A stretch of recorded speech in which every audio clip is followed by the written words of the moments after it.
You know what would be a really good use of my time? Building a bubble elevator up the center of my ship. Huzzah! Yes, welcome back to Minecraft, where I'm celebrating a very exciting milestone. I can finally see the sun. I've been spending far too much time underground. If you're new to my channel, here's a recap of everything I've done so far. So when I first started this world about 5 years ago, I created a great big industrial area here at spawn. But after the Caves and Cliffs update, I flattened everything. I've built a couple of things here since. Some things of my own design, and some other things based on YouTuber designs as a means of getting good. Shout out to builders like Jackson Wild, Koala Builds, and Diddy HD. They've certainly inspired me to do more with Spawn, but for now it's abandoned. But after about 6 months of farming and item hoarding, I finally started digging out the pit that would become this central chamber. And then of course I started building the ship itself. From the bottom up, like some demented 3D printer. Some of you might recognize this. This is from the game Halo Wars. For some of you younger viewers whose memories don't stretch back as far, Halo used to be a really big deal. And there was a big craze of designing Halo stuff in Minecraft. Lots of tutorials out there for ships and characters and buildings and all sorts. Mojang even released an official Halo map at one point. But no one has ever built this. This is the Sojourner class.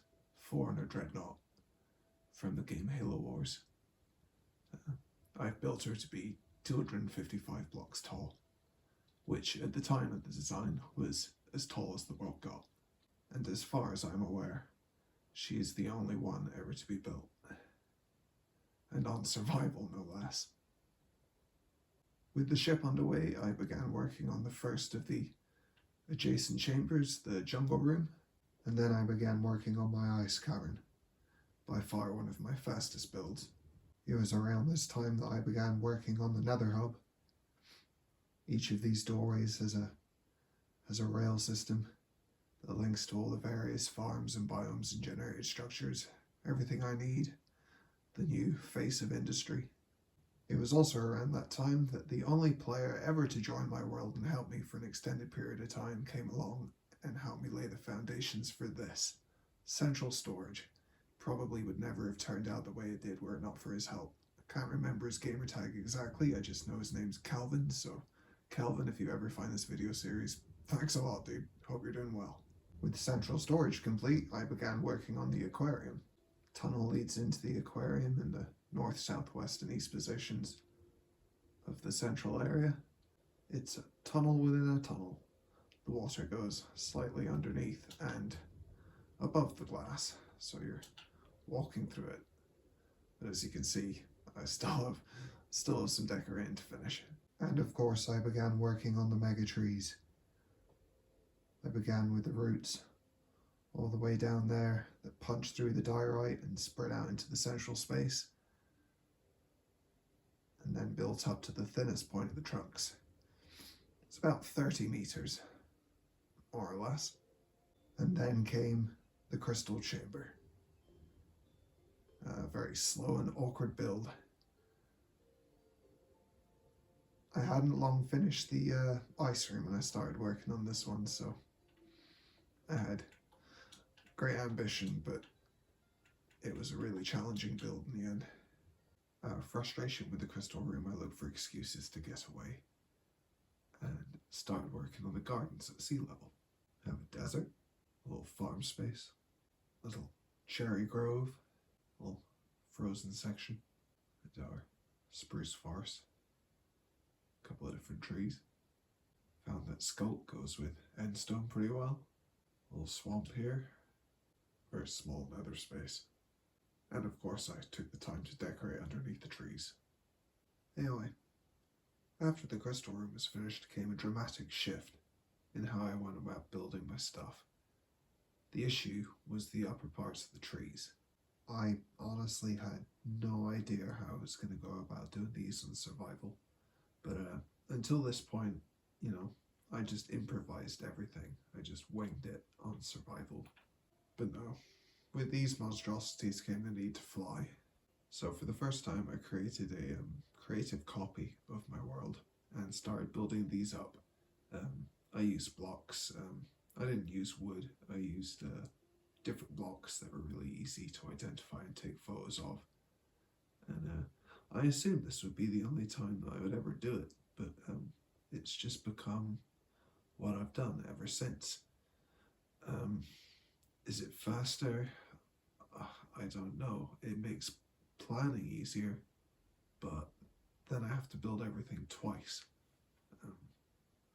It's difficult to say. And then came the aqua tunnels, or at least I call them the aqua tunnels. They were originally intended to be a very fast route down to the lower chambers, but ended up developing into something else entirely. This was the first one, my ancient city build. And then my blue room, which evolved into this ocean monument. And then, of course, the nether space, with its many, many wither skeleton skulls. Perhaps the largest of all the spaces I built so far. It's a bit cramped in places, but it's quite tall. And then with the 3 main aqua tunnels complete, I finally began the Great Forge.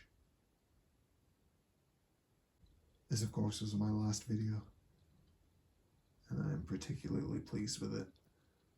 As far as I'm concerned, this room is just, yeah, this is me peaking here. I think everything I do from now on is going to be quite tame by comparison. And so finally I'm back on the surface. Along the outside of the main walkway we have these arches that of course are going to look out into the false void. At the end of the last video you saw me continue the concrete, working my way up. Since then I've gone ahead and continued the ceiling. I'm not building the back wall just yet, just to let more light in, make building in there a bit easier. And that's pretty much where I'm at so far. I've put out some scaffolding to give myself an idea of the dimensions for the next spaces. And as you can see over here in the distance, I've already made a start. Got a little pathway working its way up and got a little water feature going on. It's early days, but it's going to be going all the way to the back of the concrete, making its way up. Got a couple of ideas. It's a big space. Not wasting any more time, so let's go for it. Made a start in the upper floor space. Great thing about adding all these grass blocks is the local wildlife has returned to my base for the first time in years. I haven't seen pandas or ocelots since developing sea level. Yeah, now the path finds its way up to this space here. It's looking pretty good. There's going to be a bit of a change in palette as it climbs upwards. And obviously I have lots of larger items to add. And lots of the smaller details too. I haven't bothered with the wildflowers yet, but they're coming. But before I go any further, let's do something about this. This is a mess, and now I'm up here all the time. I can see it more, so it's got to be fixed. Oh no! Ah! I've already made a start around the back. I discovered that part of the trophy room and the powdered snow. Part of the trophy room and the potion factory were sticking out. And ever since Vibrant Visuals, oh, that's what it is. Ever since Vibrant Visuals, central storage has been lit up really bright during the day because there's loads of stairs and slabs that make up the ceiling. So I covered that and it's already looking better on the inside. Ah! Right. Oh, for crying out loud. But yeah, it's big, it's ugly, it doesn't belong. It's gotta be hidden. And I have this space on the underside of it too. This is underneath central storage. Don't know if I'll ever make use of it. But anyway, that's my next job, so let's get to it. They've stopped spawning now. I'm about to have an extended rant about them, but sheep are now my greatest enemy because I've textured everything. There isn't necessarily a grass block next to a grass block when they eat it. So yeah, there's lots of spots where things aren't growing back. At least this is looking better. Got rid of all the random glow-like and all the bits of dirt scaffolding from like the early days where I was towering up it. I've tidied up the entrance and started hiding this. It's not perfect, and I realize I need to add some stone now, but it's a decent start. It's far less of an eyesore. And I've also added this quick dirt bridge because going down through all the tunnels now while working up here, it's just too slow. I can run back and forth. And on the way back, the speed beacon keeps me going almost all the way here. Anyway, I have been busy. As you can see, we now have this epic statue designed by MegRae. I followed her tutorial exactly. I've just added some color. And I've continued the wall up. Gets a little higher than this. But got some curious textures going on. Splashes of purple on the mid-level, and then it goes up through bamboo and all sorts of stuff. Try to place all the bamboo sideways rather than up and down. That way it would be a slightly better blend with the birch planks. And I've also made a start in putting down some of the wildflowers. This is more or less what I had in mind. There's not much open ground, so can't make perfect spirals. But no, the plan is to, goddamn sheep, even under the flowers, the plan is to like carpet the plan. I need fucking grass. Are there any I can kill to make myself feel better? Where are they all? They're all hiding from me right now. There are none spawning. Everything but sheep is spawning because they know that I'm gonna kill them. But yeah, the plan is to blanket the entire area in wildflowers. Usually I make summit greens with things like green concrete powder and green wool, etc. But this time, just moss and grass so I can place down as many flowers as possible. Anyway, with that progress report, I have a bit of an announcement to make. After 5 years of working on survival, I've made the decision to go creative. From now on, there are two sides to this. Initially, this world began because I was just excited to do it. I wanted to rebuild the ship I designed on survival. But from the get-go, I'd also considered making a YouTube series. And I believe that unless I played survival, unless I did things the hard way, it would never get any views. It would never be taken seriously. If you do it all in creative, you're cheating. It's not much of an accomplishment. But what's happened in the end is no one's seen my videos. Most of the watches are where I've just kind of clicked on them by mistake or clicked on them deliberately because I just fancy watching them.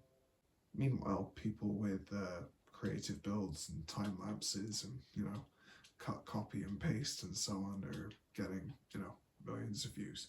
So my strategy clearly isn't working. I thought it'd be nice to get a few views and get a few comments and suggestions and requests, but at this point there's just so many YouTubers, so many content creators, and so I consider I want to finish this build. For me, I really want to get it done. I love it and I enjoy it, but things are so slow. Doing this on survival, having to build things twice, taking photographs and building it from photographs. I don't have a PC. I have a PC for running programs that allow me to do things, more easily. I have a friend who managed to find some sort of Bedrock equivalent. And we tried it out. I gave him operator status on my creative copy. He took a save of the head and hands that I built at spawn and tried to rebuild it here at the base. But the lag was just, profound. So we kind of gave up after building the hands. I don't think it's the realm. I think it's just the software that he was using. It's just not really practical on Bedrock. So yeah, I mean, I will return to survival. I'm sure I will, but not for a long time.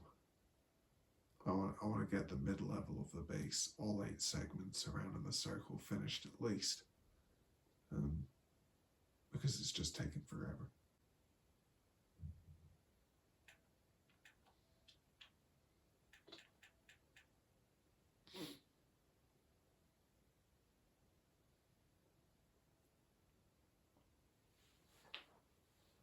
So yeah, I guess that's it. I guess I'm logging out of survival.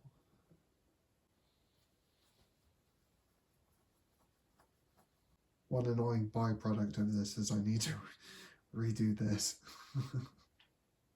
Something I had planned to do in this episode was keep working on the aquarium.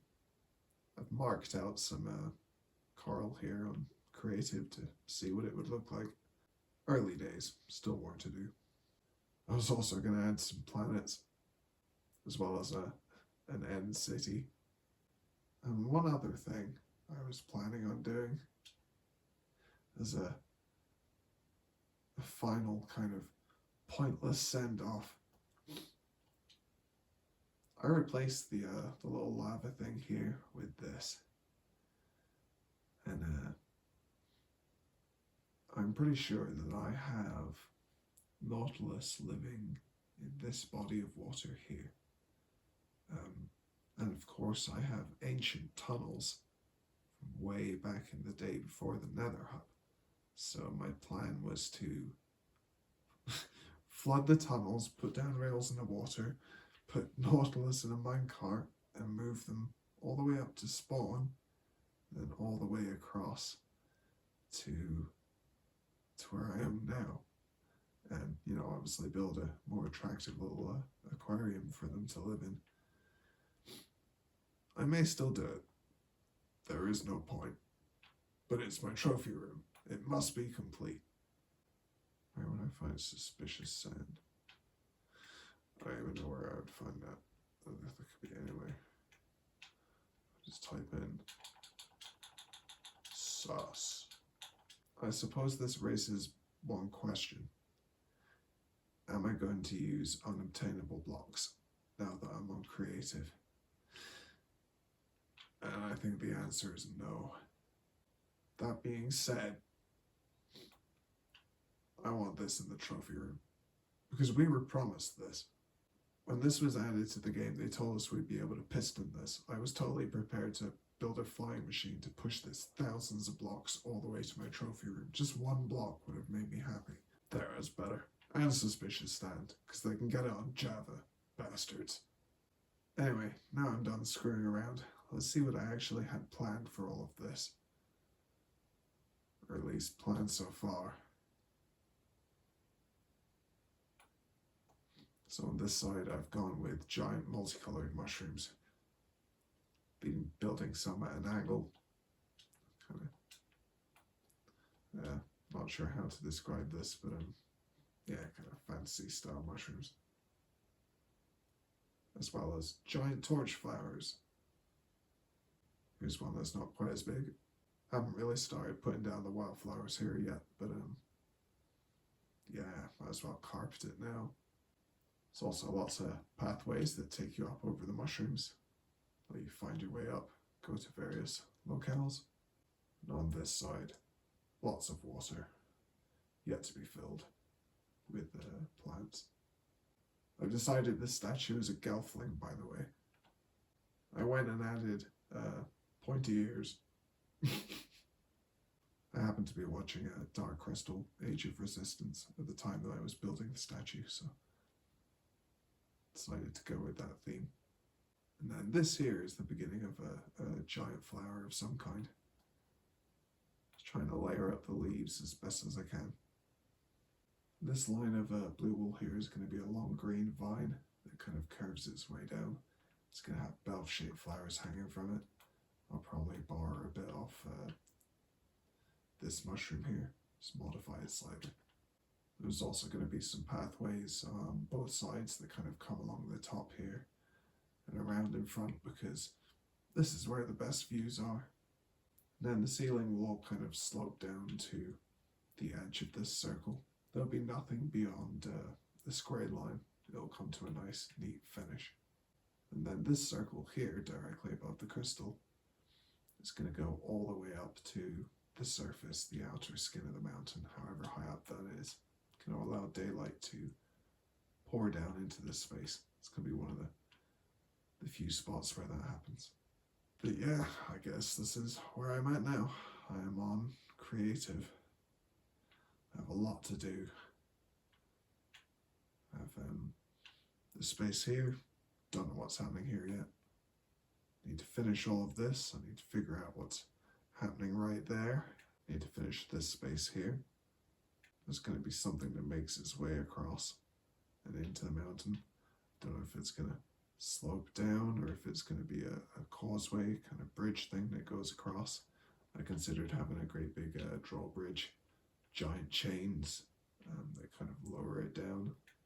And then as to what will actually be built in this section, I'm still not sure how I'm going to decorate it. This will be my giant futuristic city. It's also going to have a way out the back towards the black pylon that'll extend out the ground up through the mountain. This will be my grand library full of portals and, well, pretend portals. It'll be lots of glass.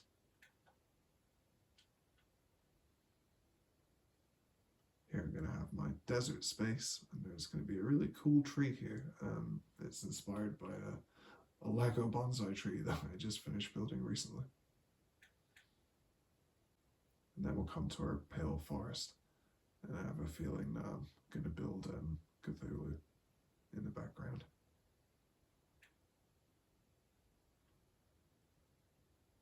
And then our entrance side. Black concrete needs to slope up to make space for this. But yeah, there's going to be a couple of vistas where people arriving can kind of look out. I'll try and tailor the trees so there's a really good view through the leaves. And to reach the entrance, we have an incredibly long staircase that extends like 150, 200 blocks. It's going to be really wide. It's going to be big pillars either side. Statues on top. The pillars will be in a state of disrepair at the bottom. They'll be like reclaimed by the jungle, but as you go higher up, they'll be more refined. And yeah, you'll enter here. You'll come through some epic entrance with giant crazy statues, and down some sort of stair or ramp to here. And it'll be a great big wide entrance of a thing for people arriving by elytra. And then I'm still not sure what's going to happen up here. The slope needs to... It's not going to be too shallow. It might be reasonably steep. I want a big kind of circle, big opening at the top. Not wide enough for the ship to escape, but enough to let a lot of sunlight cascade down. Yeah, after that it'll be the job of building the outer skin of the mountain. I'm probably going to end up with them huge hollow spaces between like here and, you know, I did consider that there would be a little island that you could kind of parkour across to get to, you know, doorways of a kind. So yeah, who knows what will be built down here. Yep, I think I'll finish in here. My original workshop at the base. It was a pile of chests in the corner full of stuff to build the jungle room after I dug out the pit in the center. Those pillars of single chests behind me there, those were full of materials for the ship. This is where it began, before central storage even existed. So I'll stop here. And there was a potion in the chest for some reason, so a toast to survival. Oh, I can't drink it because I'm not creative. No! No! It's unlimited. It doesn't count. Boo.